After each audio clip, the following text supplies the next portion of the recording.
And now, here to entertain you all, because every day he's hustling. Side Hustle Cinema.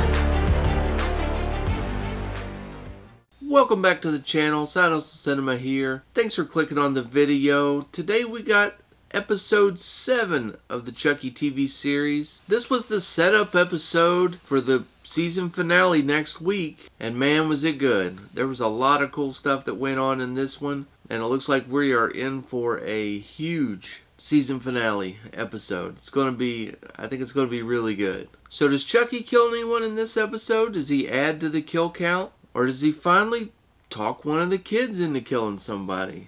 We'll find out a little later. Let's go ahead and start this breakdown. Well, the show opens up and we are at Bree Wheeler's funeral. That's Junior's mom. And it looks like pretty much everyone from the show is there. Then Jake wanders outside and he sees Devin. So he goes to, console him because Devin had just lost his mom in the last episode as well. And he asks him how he's doing and he asks him where he's going to be living, and Devin tells him that he's going to be staying with an aunt for a little bit. Then Lexi also comes outside.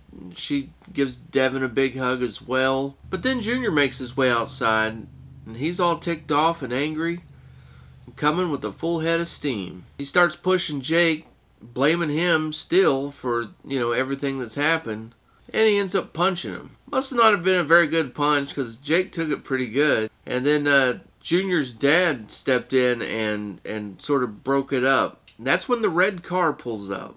We get Tiffany kind of crashing the party. She just comes up and offers her condolences to Junior's dad and then puts a big old kiss on him. And it just leaves you wondering, what's that all about? And then we jump to our first flashback of the episode, and we are in Chicago. And it's 1988. Of course, that is the year that Child's Play first came out. So that's, this is the year, like they're kind of up to where, Charles Lee Ray becomes Chucky. And it shows, Charles Lee Ray and Tiffany looking at their new apartment that they just rented. And they decide to break the apartment in by ordering a pizza and killing the delivery boy. Next we cut to Andy and Kyle, and they're headed to Hackensack. They're on the road. Kyle's driving, and she's talking about how Andy's not a very good driver because he offers to drive a little bit because they have such a long way to go. She doesn't feel comfortable with him driving.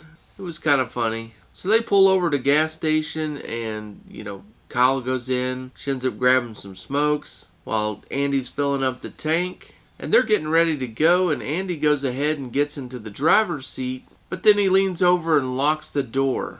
Kyle comes up and is like, hey, what's going on, man? Let me in. And that Andy doesn't want to put her in harm's way. He thinks of her as being his real sister and just doesn't want to see her get hurt in any kind of tangle with Chucky. And so he leaves her at the gas station and takes off in the car and heads on to New Jersey by himself. Next we cut to Devin. He's at his house. He's cleaning up some of his things, gathering his belongings. And then Jake comes in, and he had been looking for him and was just wanting to have a conversation with him, have a talk, see where his head's at, because he was kind of pushing him away earlier at that funeral. That's when Devin tells Jake that he's only going to be staying at this aunt's house for a little while, that he'll be moving on to probably live with a foster family. And he doesn't even know if he'll get to stay in the Jersey area. And he seems kind of okay with it. He seems like he's a little bit over, the whole Chucky experience, the whole, everything that's happened. He's lost his mom. He's now on his own. And maybe it's for the best that he just, gets out of town. So he continues to kind of push Jake away. And basically he's telling him sort of that he thinks it's over.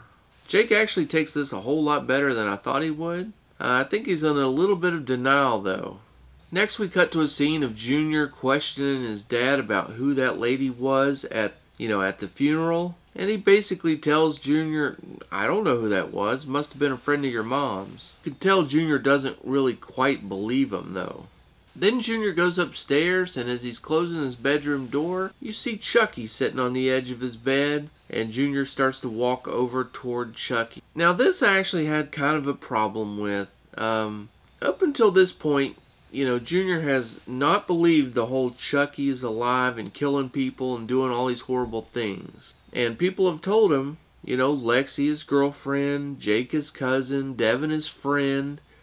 Everyone's told Junior at this point, the doll's alive, he may be responsible for killing your mom. He's definitely responsible for killing Oliver and your maid that you were really close to, your nanny. All these people that he, was friends with or he loved. And they've been telling him that this doll's alive. And Junior is just like acting like a rational person. You would say that, those people are crazy.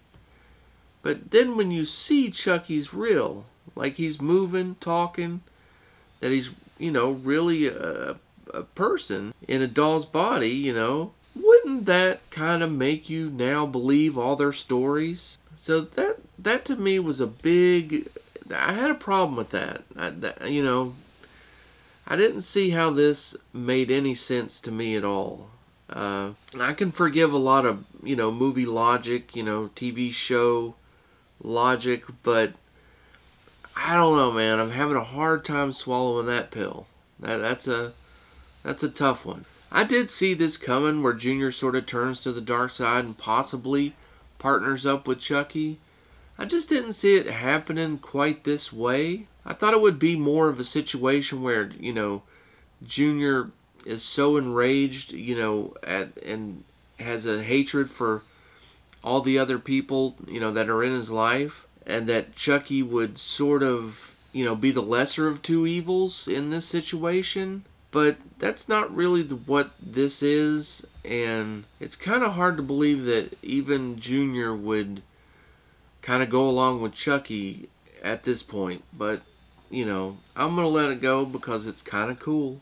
So next we jump to Lexi's mom. Of course, she's the mayor, and she's delivering this big speech at a press conference. And they're questioning her about, these accidents and murders that have happened in the town. And she's kind of doubling down, pinning it on the science teacher, and says that this is a good time for the town to, kind of get over all the stuff that's been going on and have a festival or, an event. And she reveals that, there's nothing better to help you get over a bunch of murders than watching Frankenstein, apparently. So, yeah, the town's going to be watching Frankenstein and having a celebrity hold an auction before the screening of the movie. Of course, the only celebrity in town is Jennifer Tilly. So, that makes sense that, Jennifer Tilly will be the celebrity for this auction. One of the reporters asked Carolyn, would she like to be mayor one day? And Carolyn's response was, Chucky wants me to kill mommy. And I thought that was pretty funny. And then Lexi, of course, asked Carolyn about, she said, he said, what? And Carolyn explains that I'm supposed to kill you all, you, Daddy, Mommy. And Lexi's kind of starting to put together that, Chucky keeps on trying to get these kids to kill somebody. Seems to be his MO.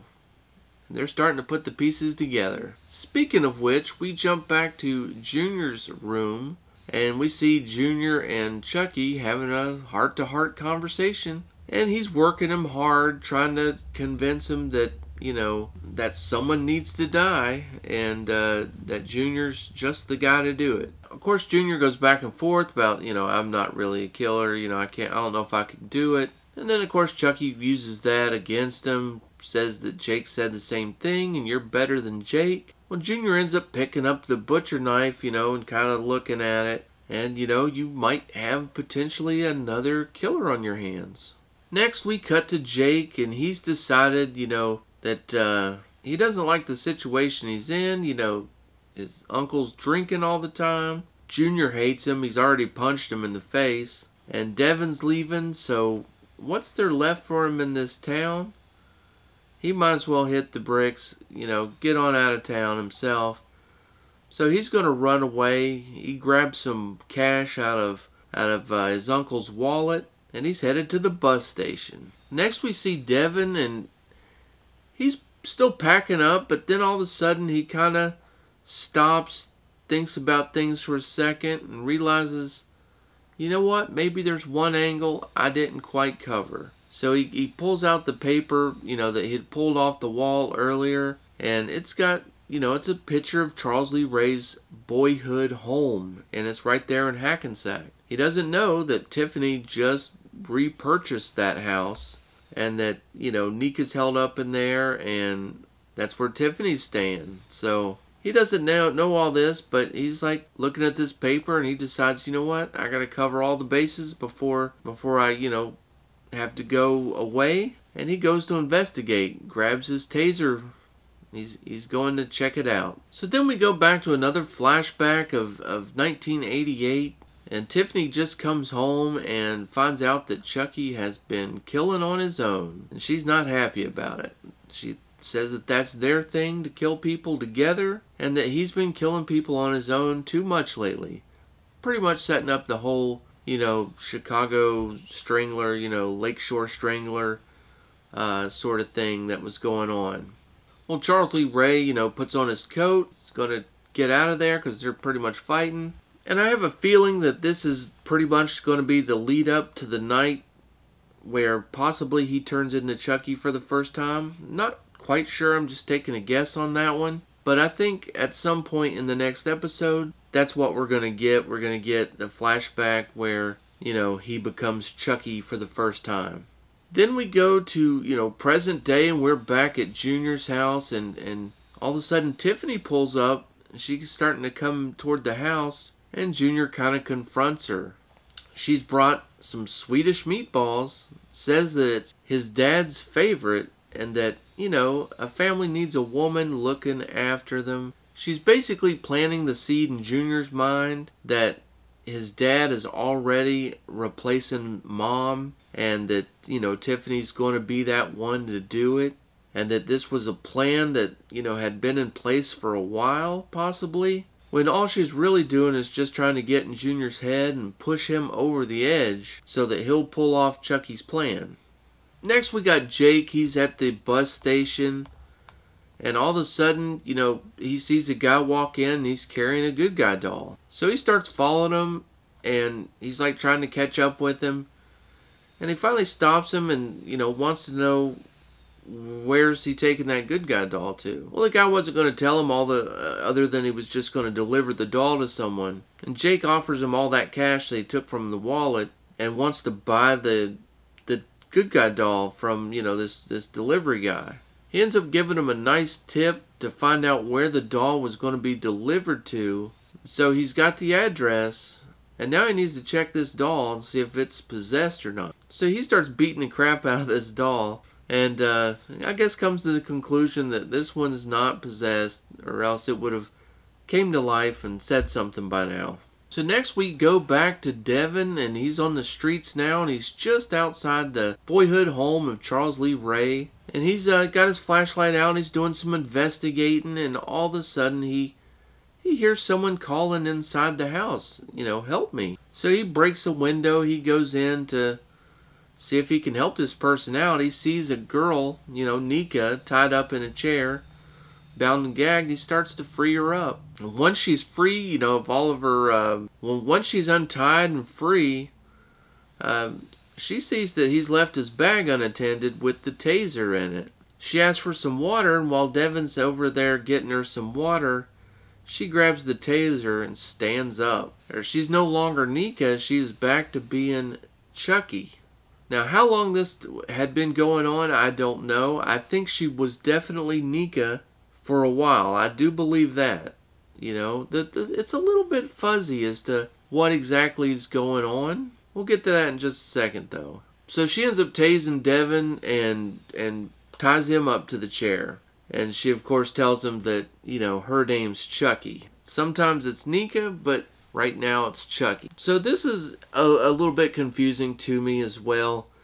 Jennifer Tilly, she said that she prefers the company of Nika. Why is she moving forward and helping Chucky so much execute his plan by getting in the head of of Junior, trying to turn him evil, you know, going and seducing the dad, pretending that she, you know, is a family friend, planting these little seeds of doubt in everyone's mind. Why is she doing all this if she really wants to just be with Nika? You know, it's a little bit confusing. I don't quite understand it. You know, if you guys know, help me out in the comments. I don't quite get it myself, but, you know, I gotta say, I am enjoying it. So, whatever's happening, not 100% sure. They could have explained it better. Maybe it'll all make sense in the end. But anyway, back to the breakdown. So next we got Lexi and Jake. They're in Lexi's house, and Jake has the good guy doll with him that he just, you know, got from the bus station. And Lexi freaks out a little bit, you know, she's got a knife ready to stab the thing. And he tells her, you know, hold on, I checked this one out, it's cool. She asks him where, you know, this doll was supposed to be delivered. He tells her the address. She puts it into her phone and finds out that that is, you know, now they know that that is the, you know, childhood home of Charles Lee Ray. So next we cut right back to, you know, it's Junior's house, and Junior and Chucky are still talking. And the dad, he's like stumbling up the stairs. He's super drunk, and he hears some noise coming from the room. He hears some voices in there. And he opens up the door and starts to ask, you know, who you talking to? And he sees Chucky, and Chucky sort of starts to give him a bunch of crap. I'm going to go ahead and play this whole sequence for you. This whole thing is a part of the, well, kill count. I don't know though if this one counts as Chucky's kill or not. It was, you know, you'll see it in a second what happens. And I'll let you guys decide if that counts as a Chucky kill or not. But here we go. Jake goes to the dark side. Let's roll it.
So I played that whole clip for you because I just loved that, you know, the whole interaction between Chucky and Logan Wheeler. I thought that was a pretty good moment.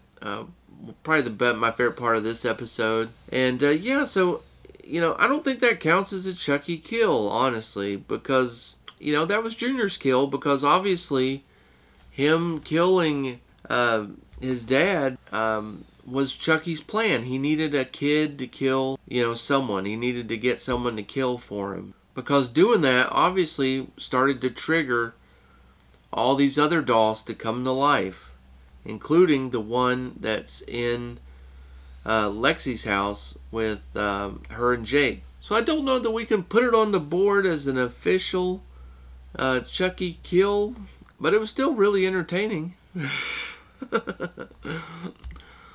He did get an assist because he was used as a weapon. So at least for now, I'm going to leave the kill count at 8. And of course, Binksy. But you guys let me know in the comments. This is Junior's kill, right? Not Chucky's. So next we cut to Devin, and he's waking up from his tasering. And he sees the army of Chucky dolls. And they start to move. And that freaks him out. You know, you can see the panic on his face there. And holy crap, man, that is a lot of Chucky dolls. And if all those things are possessed, this final episode is going to be nuts. So here's where the show gets a little bit weird, where I don't know what's going on at the end. And you guys can tell me if you agree with me or disagree with me. Chucky and Junior are now talking. You know, he's already killed his dad. Chucky's saying, you know, I can't believe how hard it was to get one of you guys to kill for me, but you finally did it. You stepped up to play. And then we start hearing, you know, the song We Got the Beat. You know, you start hearing the music. It's an old song from the 80s. Junior starts singing the lyrics to it, you know, sort of mouthing the lyrics to it there. Chucky starts to sing the song as well. I'm thinking, I don't know this for sure, I have no clue, but just from watching it, my thought is that I think Jake is now possessed by Chucky. I think a part of Chucky is in Jake now as well. He wasn't when he killed his dad, but after killing his dad, that curse or that voodoo curse or whatever it was that made all the dolls come to life, that allowed him to splinter himself even more, has potentially transferred into Jake or into Junior as well. That's my theory. That's what I'm going with.